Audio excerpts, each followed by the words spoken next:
Hello everyone, कैसे हैं आप लोग। उम्मीद करता हूँ अच्छे होंगे, बेहतर होंगे और सकुशल होंगे। आज का हमारा डिस्कशन है किस चीज़ को लेके, जो अपना एग्ज़ाम है कौन सा, संगणक का, कंप्यूटर का। इस एग्ज़ाम को लेके एग्ज़ाम की डेट जो है वो आ चुकी है 19 दिसंबर 2021, यानी करीब करीब आज से एक महीना बचा है आपके पास। आज 20 तारीख है और जब मैं ये वीडियो रिकॉर्ड कर रहा हूँ तो 30 दिन है आपके पास और 30 डेज़ के अंदर आप इस एग्ज़ाम के लिए प्रिपेयर कर सकते हो, अच्छे से प्रिपेयर कर सकते हो। मैं मेरी तरफ से कुछ बातें बताऊंगा आपको जो आप चाहो तो जीवन में अगले 30 दिन के लिए आजमा सकते हो। शायद उससे आपकी तैयारी कुछ बेहतर हो जाए। और अगर आपकी खुद की कोई स्ट्रेटेजी है जिसके अनुसार आप चल रहे हैं तो मैं आपको रिकमेंड करूंगा आप उसी के अकॉर्डिंग चलिए। कोई ज़्यादा स्ट्रेटेजी में चेंज मत कीजिए, क्योंकि चेंज इस टाइम पे ज़्यादा ठीक रहेगा नहीं। फिर भी एक कोई अगर आपको दिशा की ज़रूरत है किस तरीके से आगे बढ़ना चाहिए, तो डेफिनेटली ये वीडियो आपके लिए मददगार होगा। तो आप इसको ज़रूर देखिए, ज़रूर सुनिए। 2 पार्ट के अंदर अपना सिलेबस बटा हुआ है पूरा इस एग्ज़ाम का जो है वो। और एक है, मैं लिख देता हूँ, पार्ट 1 और पार्ट 2। टोटल पेपर 100 मार्क्स का है, 100 नंबर का टोटल पेपर होगा, जिसके अंदर 100 MCQs multiple choice based questions आपको पूछे जाएंगे। ठीक है। अब इसके लिए आपको 2 घंटे का समय मिलेगा, 2 आवर्स, जिसके अंदर आपको ये 100 क्वेश्चंस अटेंड करने। पार्ट 1 जिसके अंदर 30 क्वेश्चंस होंगे, यानी 30% मार्क्स यहाँ से आएंगे, बाकी 70% आएंगे इस सेकंड पार्ट से। 70% क्वेश्चंस और 70% आपके मार्क्स जो है वो यहाँ से आएंगे। जाहिर सी बात है इसका वेटेज ज़्यादा है, तो आपको इस पर बिल्कुल अच्छे से ध्यान देना है और इसके ऊपर भी ध्यान देना है। ऐसा नहीं है 30 नंबर बहुत होते हैं। फर्स्ट पार्ट जीके का है, जनरल नॉलेज का है, और इसके अंदर भी अगर आप देखोगे तो geography, natural resources and socio economic development of Rajasthan specific बातें पूछी गई है, जिसके अंदर राजस्थान का एक तो भौतिक विभाजन जो है, फिजियोग्राफिक डिविजन्स, पठार वाला, पहाड़ वाला, रेगिस्तान वाला जो पार्ट है और मैदानी पार्ट है, वो चारों क्लासिफिकेशन। फिर उसके बाद वेजिटेशन, सॉइल, अपनी जो मृदा है वो, प्लस किस तरह की वनस्पतियाँ यहाँ पे होती है। फिर नेचुरल रिसोर्सेज के अंदर राजस्थान के अंदर minerals, forest, water, live stock. इसके अंदर लाइव स्टॉक है तो पशु जनगणना जो होती है वो आप पढ़ लीजिए। फॉरेस्ट के लिए वो जो वन रिपोर्ट है वो आप पढ़ें ज़रूर। उसके अंदर राजस्थान में कौन से टॉप स्टेट है, कौन से पीछे वाले स्टेट है, कहाँ घनत्व ज़्यादा है, कहाँ घनत्व कम है, इस तरह की जो मेजर चीज़ें। Wild life and it's conservation, कितने इंडिया के राजस्थान के अंदर नेशनल पार्क है, कितने रिजर्व्ड एरियाज़ है, इनका भी आपको ज्ञान होना चाहिए। Environmental conservation, major irrigation project, जो इंदिरा गांधी कैनाल प्रोजेक्ट है, चाहे नर्मदा है, चाहे ईस्टर्न कैनल जो वो बन रही है उधर हाड़ौती क्षेत्र के अंदर नई प्रपोज्ड है, तो ये 3-4 मेजर जो स्कीमें हैं उसको आप पढ़िए। Handicraft development programmes and schemes, इसके अंदर तो मेजर करंट अफेयर टाइप आ गया जो राजस्थान सरकार की स्कीम्स है, तो आप इकोनॉमिक सर्वे को इसके लिए रेफरेंस बना सकते हो। और एक पॉपुलेशन का चैप्टर है, तो पॉपुलेशन का ये फिक्स टॉपिक होता ही है हर एग्ज़ाम के अंदर, ये टॉपिक्स आपको पढ़ने होंगे। इसके अलावा हिस्ट्री, कल्चर और हेरिटेज है, तो हिस्ट्री का पार्ट है, काफ़ी बड़ा है इसके अंदर, लेकिन फिर भी जो टॉपिक दे रखे हैं आप उनको ज़रूर कीजिए। और लास्ट है करंट इवेंट्स, ठीक है, and major development in the field of ICT, information and communication technology. तो खास करके ध्यान रखिए सूचना प्रौद्योगिकी से रिलेटेड जो नए डेवलपमेंट हुए हैं उनको, कोई नई स्कीम्स, नई योजनाएं, डिजिटल राजस्थान, डिजिटल इंडिया, इस तरह की जो योजनाएं हैं इनके ऊपर आप खास ध्यान दीजिए। बाकी इसके लिए करंट अफेयर आप कम से कम लास्ट 6 महीने के ज़रूर पढ़िएगा। Plus economic survey.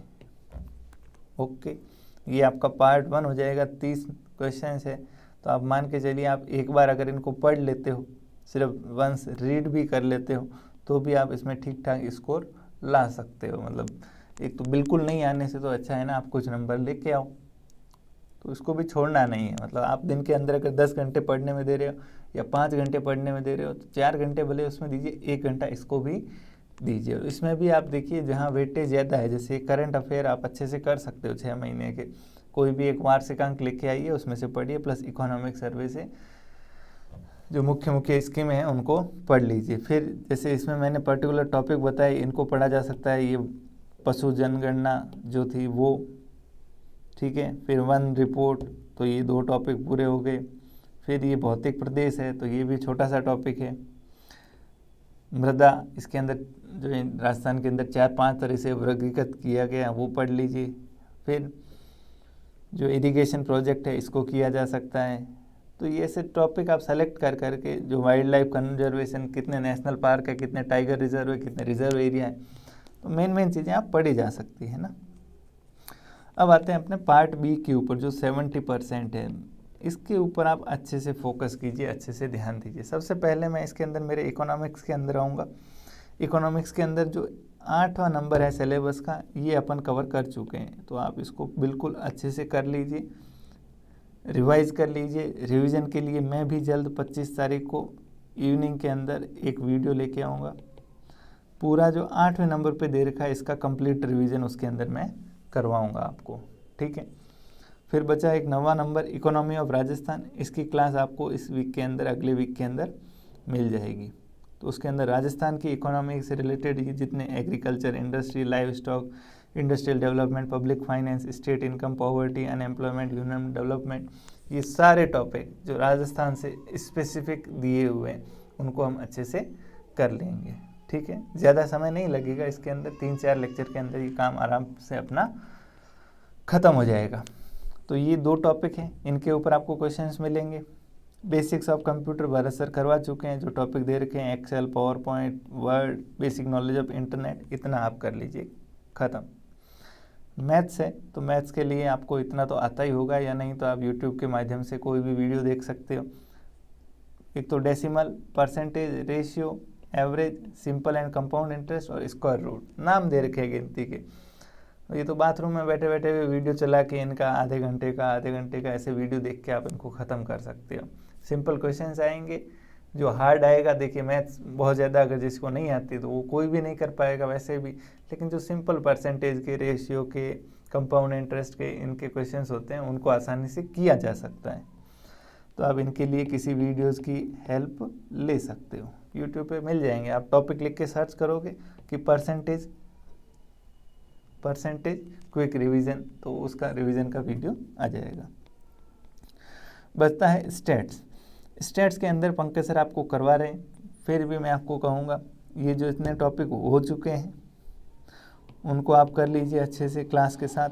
30 तारीख तक ख़त्म हो जाएगी ये वाइटल स्टैटिस्टिक्स कुछ भी नहीं है। जो जन्म दर, मृत्यु दर कैसे कैलकुलेट होती है और उससे रिलेटेड जो होती है वाइटल स्टैटिस्टिक्स, इंडेक्स नंबर बहुत छोटा सा, टाइम सीरीज बहुत छोटा सा टॉपिक है, कोरिलेशन, रिग्रेशन और ये टॉपिक कुछ आपको समझने पड़ेंगे, सैम्पलिंग आपको समझनी पड़ेगी, और ये शुरुआत वाला थ्योरी का जो पार्ट है बस उसके अंदर एक ये measures of central tendency, dispersion और मूवमेंट्स, ये 3-4 टॉपिक आपको अच्छे से समझने पड़ेंगे। फिर एक थ्योरेटिकल पार्ट आ जाता है राजस्थान और इंडिया के अंदर स्टैटिकल सिस्टम, जो ऑर्गेनाइजेशन है, CSO, NSSO, central statistical officer, national sample survey organisation, RBI, NITI आयोग, ठीक है। तो ये तो पूरा थ्योरी पार्ट है, तो इसको आप अच्छे से कर सकते हो, है ना। मतलब इकोनॉमिक्स इतनी बड़ी है, स्टैटिस्टिक्स इतनी बड़ी है नहीं। मैं आपको क्लियर कट बता दूं, जो 7वां पॉइंट है इसको अच्छे से किया जा सकता है, प्लस याद भी रखा जा सकता है। करवाएंगे हम लोग क्लास के अंदर अभी। वाइटल स्टैटिस्टिक्स नाम है उसके बिल्कुल उल्टा, एकदम ईजी सा टॉपिक है। सिमिलरली इंडेक्स नंबर ईजी है, टाइम सीरीज बहुत ईजी है। बचता है कौन सा, जो फर्स्ट चैप्टर के अंदर एक तो ये समझने वाला है सेंट्रल टेंडेंसी, डिस्पर्सन और मूवमेंट और कोरिलेशन और रिग्रेशन, ये 5 टॉपिक आपको अच्छे से समझने पड़ेंगे। नहीं आता किसी को स्टैटिस्टिक्स, मेरे जैसा है कोई बिल्कुल कभी समझ ही नहीं आए, तो आप इतना सा काम कर लीजिए, जो पंकज सर क्लास के अंदर कुछ चीज़ें बता रहे हैं याद रखने लायक, उन चीज़ों को याद रख लीजिए। आसान और सिंपल क्वेश्चन आते हैं इनके ऊपर, नाम भले ही बड़े बड़े दे रखें, ठीक है। एग्जाम में क्वेश्चन उतने हार्ड आपको नहीं मिलेंगे, और जो मिलेंगे वो तो फिर सबके लिए मिलेंगे, है ना। ये रेशियो कम है हार्ड वाला, बाकी इजी वाली चीज़ें ज़्यादा है जिनको अपन कर सकते हैं, ठीक है। चेन इंडेक्स, ये एकदम इजी टॉपिक है, एकदम इजी, मतलब एक बार पढ़ा खत्म, वापस पढ़ने याद रखने की भी ज़रूरत नहीं है। इस टॉपिक को अच्छे से कीजिए। इकोनॉमिक्स में इसका आप रिवीजन करते रहिए, मैं खुद करवा दूंगा आपको 25 को इसका रिवीजन, 8वें नंबर का, 9वां अभी करवा देंगे, 10वें के लिए मैंने आपको बता दिया, और 11वां हो चुका है। बस इतना कर लीजिए। आप कहोगे इसमें तो आपने सारा ही बता दिया, तो देखिए मेरा काम ही यही है बताने का। आप अपनी स्ट्रेटेजी इस तरीके से बनाइए, आप इसको पूरे अपने सिलेबस को 2 पार्ट में बांट दीजिए। पहले में तो लिखिए आप क्या आता है आपको और क्या नहीं आता है, ठीक है। क्लियर कट लिख दीजिए आप अपने पास, या दिमाग में छाप लीजिए, बहुत आसान हो जाएगा आपके लिए। जैसे मैं आपको बताऊं क्या आता है इसके अंदर, आप इकोनॉमिक्स को कर सकते हो अच्छे से, जो 8वें नंबर पे करवाया प्लस जो 9वां करवाऊंगा, बिल्कुल इजीली किया जा सकता है। और 9th और 8th इसकी आप मैं गारंटी ले रहा हूँ आपको, मैं रटवा के छोड़ूंगा, कुछ भी एक भी गलत क्वेश्चन होने नहीं दूंगा, इतना एश्योरेंस है मेरा। बस 25 तारीख तक आप वेट कीजिए, 25 को इस 8वें का जब मैं रिवीजन करवाऊंगा तो वो कंठस्थ हो जाएगा पूरा, और 9th वाला अभी कवर करेंगे, फिर उसका रिवीजन 30 तारीख के आसपास करेंगे। कंप्यूटर का जो दे रखा है पूरा बिल्कुल रट लीजिए, याद कर लीजिए, MS एक्सेल वर्ड खोल के देख लीजिए आप अपने कंप्यूटर के अंदर। अगर आपको समझ नहीं आता है तो उससे बेटर कुछ नहीं है, एक बार खुद देख लोगे कीज़ क्या होती है, इंटरनेट क्या होता है, ब्राउज़र क्या होता है, तो किसी से पूछने की ज़रूरत नहीं पड़ेगी। कंप्यूटर खोल के एक बार खुद देख लीजिए। वैसे आप सब जानते हो इन चीज़ों को, फिर भी एक्सेल पावर पॉइंट इनके जो कीज़ होती है, फंक्शंस होते हैं, एक बार आप खोल के खुद देख लीजिए। थ्योरी तो सर ने पढ़ाई है। फिर लास्ट बचा स्टैट्स। स्टैट्स के अंदर मैंने जो इजी टॉपिक्स बताए हैं उनको तो बिल्कुल छोड़ना ही नहीं है, अच्छे से करना है।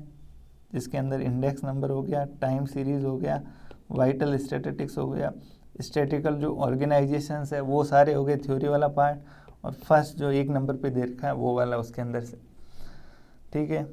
प्लस करंट अफेयर्स और इकोनॉमिक सर्वे की जो इम्पोर्टेंट स्कीम्स है, इम्पोर्टेंट का मतलब जैसे ICT दे रखा है, इंफॉर्मेशन कम्युनिकेशन टेक्नोलॉजी, सूचना प्रौद्योगिकी, तो उससे जुड़े राजस्थान का डिजिटल राजस्थान, ऐसा जो मैराथन और हैकथॉन कुछ होता है इंडिया के अंदर, राजस्थान के अंदर उदयपुर में हुआ, कोटा में हुआ, एक बीकानेर में हुआ, फिर उसमें iStart और ऐसे करके कुछ इनिशिएटिव लेके आ गए थे, डिजिटल ई-मित्र और ऐसे कुछ, तो इनको आप ज़रूर पढ़िए जो सूचना प्रौद्योगिकी से जुड़े हुए हैं। Plus current affairs. इसके अलावा भी मैं कहूँगा वो पशुधन रिपोर्ट, वन रिपोर्ट, ये चीज़ें आप आसानी से स्पेसिफिक है, जो मतलब बिल्कुल पता है ये 5 पेज पढ़ते ही मुझे क्लियर हो जाएगा, तो वो इस श्रेणी में रखिए। आपका मैं मोटे मोटे मानिए 50 to 60% सिलेबस तो बिल्कुल आपको आता है। ज़रूरत है सिर्फ एक बार उनको पढ़ के खुद में कॉन्फिडेंस लाने की, हाँ मुझे आता है। जब यहाँ लिख दोगे ना आप पढ़ के, तो लगने लग जाएगा कि वो आ रहा है आपको, नहीं तो पूरा सिलेबस दिमाग में बिखरा हुआ रहता है कि यार कुछ नहीं आ रहा है, कैसे होगा वैसे होगा। तो ऐसा मत कीजिए, आप इतना रखिए। फिर जो चीज़ें बचती है वो बहुत स्पेसिफिक बच जाती है, जैसे स्टेट्स के कुछ एक टॉपिक है, मेजर्स ऑफ सेंट्रल टेंडेंसी, इसमें से भी ऐसा नहीं है बिल्कुल आपको नहीं आते, लेकिन मैं कह रहा हूँ ये डिफ़िकल्ट, मैं मानता हूँ हो सकता है आपके लिए ये भी ईजी हो, मुझे ये डिफ़िकल्ट लगते हैं स्टेट्स के कुछ टॉपिक। तो एक तो ये हो गया, प्लस हिस्ट्री वाला पार्ट है। अब ये तो डिपेंड करता है, किसी ने हिस्ट्री पहले पढ़ रखी है तो आती होगी, नहीं होगी तो जिसको नहीं आती वो इसमें भी सेलेक्टेड स्टडी कर सकता है, जो जो टॉपिक दे रखे हैं मेन वो पढ़ सकता है।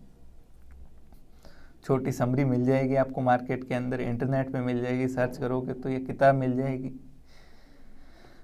नहीं तो एक, मैं वैसे नाम तो नहीं लेना चाहिए, मैं टेलीग्राम में आपको बता दूंगा अगर आपको हिस्ट्री के लिए समरी चाहिए तो। फिर इसके बाद बचा और कौन सा, कुछ नहीं बचा, ख़त्म हो गया। क्या नहीं आता? बहुत कम बचा है, 10-20% है जो नहीं आता, जो आप कर सकते हो। 1 महीने का अभी समय है। तो पहली चीज़ ये भी गलती मत करना कि जो आता है बिल्कुल उसको छोड़ दे, ऐसी गलती मत करना। इनको कब छोड़ना है? एक बार पढ़ के, अभी मतलब आप टारगेट रखिए कि अगले 10 दिन के अंदर मुझे ये कवर करना है 30 तारीख तक। तब तक अपनी क्लासेस भी ख़त्म हो जाएगी, तो जो टॉपिक नहीं कवर हुए वो कवर हो जाएंगे। तो 30 तक ये टारगेट रखिए। फिर पैरेलल जो नहीं आता इसको रोज़ 1-2 घंटा इसको भी दीजिए अभी से। तो कोशिश कीजिए 5 तारीख तक आप एक बार सिलेबस अपना क्या करो, कंप्लीट करो।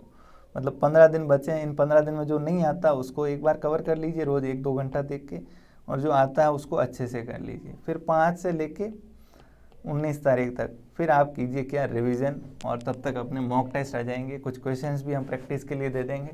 तो फिर आप कीजिए क्या, प्रैक्टिस क्वेश्चंस की और मॉक टेस्ट दीजिए और कीजिए रिवीजन दबा के। तो अगर टारगेट बना के चलोगे तो चीज़ें आसान होगी, बिना टारगेट चलोगे अंधाधुंध तो कोई मतलब रहेगा नहीं। मेरा तो इतना सा कहना है। आप पहली चीज़ सिलेबस को क्या कीजिए, टुकड़ों में देखिए, बांट के देखिए, सिलेबस आपको आसान दिखेगा, छोटा दिखेगा। दूसरी बात, प्लान लेके चलिए। पहला प्लान आप 30 तारीख तक के लिए भी ले सकते हो और 5 दिसंबर तक के लिए भी ले सकते हो।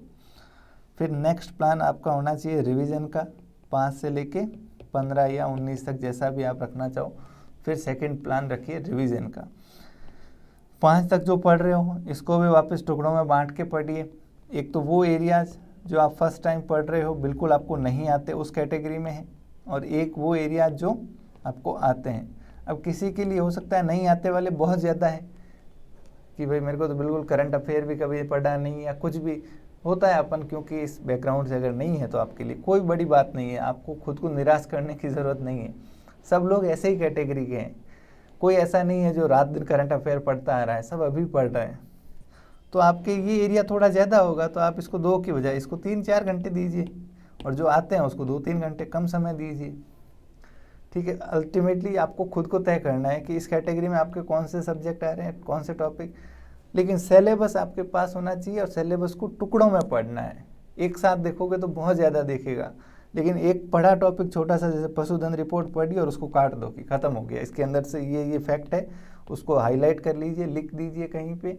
लिखने का तो समय नहीं है, लेकिन हाईलाइट कर दीजिए अगर प्रिंट आउट आपके पास है तो, और उसको रख दीजिए। जब नेक्स्ट रिवीजन करोगे उसमें सिर्फ वो हाईलाइट वाले पॉइंट आपको दोबारा देखने हैं, बस ख़त्म हो गया ये फालतू में लोड लेके। तो इस तरीके से आपको सिलेबस काट काट के ख़त्म करना पड़ेगा। चलिए, मेरी तो कोशिश थी कि आपको एक बार थोड़ा बूस्टअप करूं। जितना सोचते हो ऐसा कुछ नहीं है, सभी की तैयारी ऐसी ही चलती है। कभी कोई भी ऐसा नहीं है कि बिल्कुल पहले से परफेक्ट होके बैठा है, 1 महीने पहले ही सिलेबस कर लिया, सब याद कर लिया। सब उसी मारामारी से भागते हैं। एग्ज़ाम के दिन कुछ याद रहता है, कुछ छूट जाता है, कुछ कवर भी नहीं कर पाते। सबके साथ ऐसा ही होता है। लेकिन इसमें जो बेहतर तरीके से मैनेज करके चलता है चीज़ों को कॉन्फिडेंस के साथ, कि भाई पढ़ा भले इतना सा, लेकिन कॉन्फिडेंस होना चाहिए कि हाँ जो पढ़ा वो 50% है, 40% है, उतना तो मेरे को स्ट्रॉन्ग आता है। कुछ मेरे तुक्के भी लग जाएंगे अगर नहीं भी आता है तो। कॉन्फिडेंस होना चाहिए आपके पास, ठीक है। ऐसा नहीं हो आप पढ़ भी रहे हो, इतने टाइम से पढ़ा भी है काफ़ी चीज़ें, अगर आप हिसाब लगाओगे तो आपने 50-60% चीज़ें पढ़ ली, लेकिन दिमाग के अंदर वही लग रहा है कुछ नहीं आता। वो स्थिति सबसे खराब है, तो उसको अवॉइड करें। चीज़ों को असेस करते चलिए और बेटर नतीजे पे आप पहुंचोगे। चलिए, थैंक यू वेरी मच, धन्यवाद। फिर मिलते हैं। आपकी कोई क्वेरीज हो तो आप भेज सकते हो टेलीग्राम के ऊपर डायरेक्टली मुझे, और इसके अलावा मॉक टेस्ट और MCQs आपको जल्द ही हम प्रोवाइड करेंगे। Thank you very much.